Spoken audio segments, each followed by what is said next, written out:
Dear student, आज के lecture में हम क्लास 10th का जो गणित है प्रश्नावली 6.2 में जो क्वेश्चन नंबर 9 है उसको सॉल्व करेंगे। ठीक है, तो प्रीवियस लेक्चर में मैंने आपको क्वेश्चन नंबर 7 और 8 समझाया था। आज के लेक्चर में क्वेश्चन नंबर 9 को सॉल्व करेंगे। अध्याय 6 त्रिभुज है। ठीक है, अब देखिए ध्यान से क्वेश्चन नंबर 9 को देखिए पहले बुक में। तो डियर स्टूडेंट, क्वेश्चन नंबर 9 को ध्यान से देखिए। ये क्वेश्चन वेरी वेरी इंपॉर्टेंट है, यूके बोर्ड में कई बार रिपीट है। इस क्वेश्चन को आपको बिल्कुल सही से सॉल्व करना है। ठीक है, तो क्वेश्चन क्या बोलता है, ए बी सी डी एक समलंब है जिसमें ए बी समांतर डीसी है तथा इसके विकर्ण परस्पर बिंदु ओ पर प्रतिच्छेद करते हैं। दर्शाइए कि AO upon BO equal to CO upon DO है। ठीक है, तो ये ध्यान से क्वेश्चन आपने देख लिया है कि ABCD एक समलंब है जिसमें AB DC के समांतर है, विकर्ण इसके बिंदु O पर इंटरसेक्ट होते प्रतिच्छेद करते हैं और आपको सिद्ध करना है, दर्शाना है कि AO upon BO CO upon DO equal होगा। ठीक है, तो कैसे करेंगे ध्यान से देखिए। तो डियर स्टूडेंट, सबसे पहले हम एक यहाँ पर समलंब का डायग्राम बनाएंगे। समलंब को इंग्लिश में ट्रेपेजियम बोलते हैं। तो सबसे पहले हम ट्रेपेजियम की फिगर बनाएंगे जिसको समलंब बोलेंगे हिंदी में। क्वेश्चन मोस्ट इंपॉर्टेंट है, यूके बोर्ड में 2 मार्क्स में आता ही आता है। ठीक है, तो एक समलंब यहाँ पे बना रहा हूं सबसे पहले। तो dear student, suppose that ABC एक समलंब है। ठीक है, ABCD एक समलंब है। इसका डायग्राम आपको पता कैसे बनता है समलंब। ठीक है, अब क्या बोला है कि जिसके विकर्ण, विकर्ण मतलब ये होते हैं डायगोनल। ठीक है, तो इसके विकर्ण आपको ऐसे मिला देने हैं। तो इसके विकर्ण बिंदु O पर प्रतिच्छेद करते हैं। तो यानी विकर्ण को आपको ऐसे मिला करके पॉइंट O पे कट करेंगे ये। ठीक है, अब देखिए ध्यान से इसके बाद।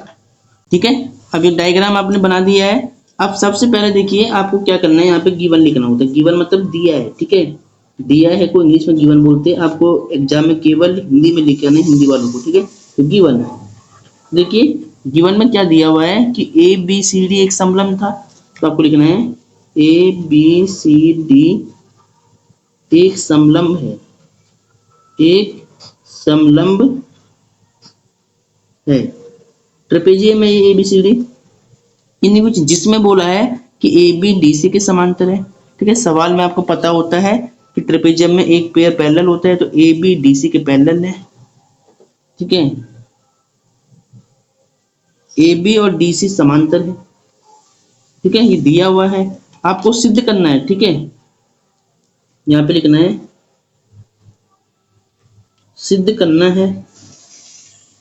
तो सिद्ध करना है, इसको इंग्लिश में बोलेंगे टू प्रूव। ठीक है, एग्जाम में केवल हिंदी में लिख आना है टू प्रूव। तो सिद्ध क्या करना है यहाँ पे देखिए। तो दर्शाइए कि AO upon BO equal to CO upon DO, यानी ये आपको सिद्ध करना है, दर्शाना है, यानी प्रूव करना है, शो करना है। AO upon BO equal to CO upon DO। ठीक है, ये गिवन है, ये आपको प्रूव करना है। क्वेश्चन काफी इंपॉर्टेंट है, इसको लिखिए आप, very very very and most important. ठीक है, अब डियर स्टूडेंट, इसके बाद आप लिखते हैं उपपत्ति। ठीक है, उपपत्ति बोलते हैं जिसको प्रूफ बोलते हैं, इंग्लिश में क्या बोलेंगे, प्रूफ। तो प्रूफ कैसे देंगे वो देखिए ध्यान से। सबसे पहले देखिए आपको क्या करना है, आपको यहाँ पे रचना करनी पड़ेगी। रचना मतलब कंस्ट्रक्शन करना पड़ेगा, खुद से आपको इसको सॉल्व करने के लिए रचना करनी पड़ेगी। तो कैसे करेंगे वो ध्यान से आप देखिए।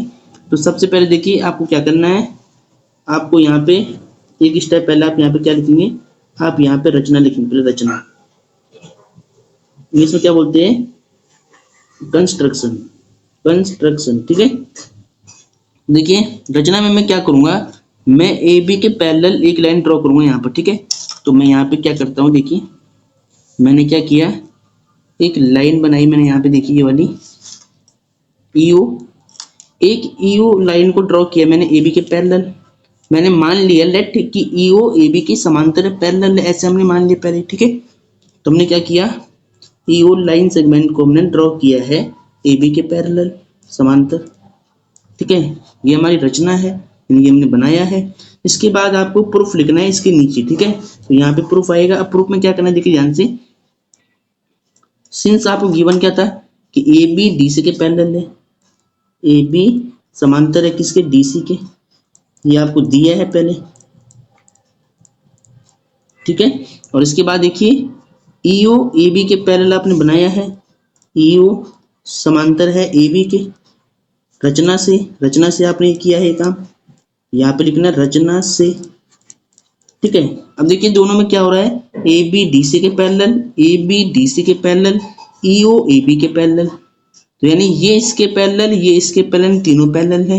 यानी आप ये मान सकते हैं यहाँ पर कि ए बी से ए बी कट हो जाएगा, देयरफॉर यहाँ पर डी सी बचेगा, यहाँ पर ईओ बचेगा। तो ईओ पैरेलल हो जाएगा डी सी के भी, ठीक है। तो ईओ डी सी के पैरेलल हो गया है, ए बी से ए बी कट, ईओ और डी सी पैरेलल हो गया, ईओ और डी सी पैरेलल हो गया, ठीक है। तो अब क्या करना है, देखिए ध्यान से, ईओ साइड जिस ट्रायंगल में आ रही है उन दो ट्रायंगल को आपको लेके चलना पहले, ठीक है। देखिए एक तो ए डी सी में आती है ईओ, और एक ए बी डी में आता है ईओ, ठीक है। तो इन दोनों ट्रायंगल को हम लेके चलेंगे।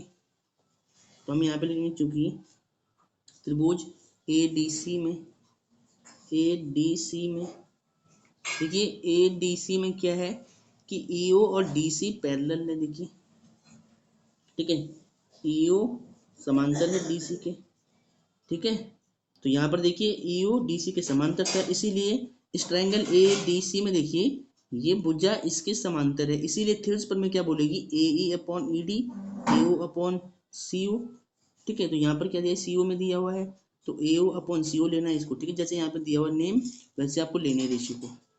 तो हम बोलेंगे इसीलिए ए ई अपॉन में ई डी इक्वल होगा ए ओ अपॉन में ओ सी, ए ओ अपॉन में सी ओ, और ये आपने लिखा थेल्स प्रमेय से, थेल्स प्रमेय से, ठीक है। तो इसको आपको मानना है क्वेश्चन नंबर फर्स्ट। एंड यहाँ पर देखिए ए बी डी ट्रायंगल है, इसमें देखिए ईओ ए बी के पैरेलल है, देखिए ईओ ए बी के पैरेलल है। तो इस ट्रायंगल में जब ये साइड इसके पैरेलल है तो इनका रेशियो इक्वल हो जाएगा, ठीक है। तो अब देखिए ध्यान से, हम यहाँ पे लिखेंगे पुनः अगेन फिर से त्रिभुज ए बी डी में, ए बी डी में, ठीक है। तो ए बी डी में ध्यान दीजिए ये साइड इसके पैरेलल है, इसीलिए therefore A E upon E D, B O upon D O, ठीक है। तो इसीलिए देखिए यहाँ पे पहले आपको लिखना पड़ेगा कि ए बी डी में ई ओ पैरेलल है किसके, ए बी के, इसीलिए आप बोल सकते हैं थेल्स प्रमेय से, थेल्स प्रमेय से, ठीक है। देखिए थेल्स प्रमेय के अकॉर्डिंग क्या होगा तब, तो थेल्स प्रमेय के अकॉर्डिंग क्या होगा, A E upon E D, B O upon D O. तो ए ई अपॉन में E D equal to B O, और डी ओ में लिखा है बी ओ डी ओ में है ये बी ओ डी ओ, ठीक है, बी ओ डी ओ, ठीक है। इसको मान लो इक्वेशन नंबर सेकंड, ठीक है। तो इक्वेशन फर्स्ट एंड सेकंड में ध्यान से देखिए, एक साइड इक्वल आएगी, ठीक है, ए ई अपॉन ई डी, ए ई अपॉन ई डी। जब लेफ्ट हैंड साइड इक्वल है तो राइट हैंड साइड भी इक्वल होगी, ठीक है। तो आपको लिखना है समीकरण एक व समीकरण दो से from equation first and second. तो एक और दो में ध्यान से देखिए, ये इक्वल है तो इससे एक कट हो गया मान लो, तो यहाँ ये बचेगा, यहाँ पर ही बचेगा। तो ए ओ अपॉन सी ओ, बी ओ अपॉन में डी ओ, ठीक है, दोनों इक्वल हो गए, ठीक है। अब हमें प्रूफ क्या करना है वो देखिए ध्यान से, हमें प्रूफ करना है कि ए ओ अपॉन बी ओ, ए ओ के साथ बी ओ आना चाहिए नीचे, और सी ओ के नीचे डी ओ आना चाहिए। तो एक काम करिए आप यहाँ पे क्रॉस मल्टीप्लाई करिए, ठीक है। तो ए ओ की मल्टीप्लाई डी ओ से, और बी ओ की मल्टीप्लाई सी ओ से, ठीक है।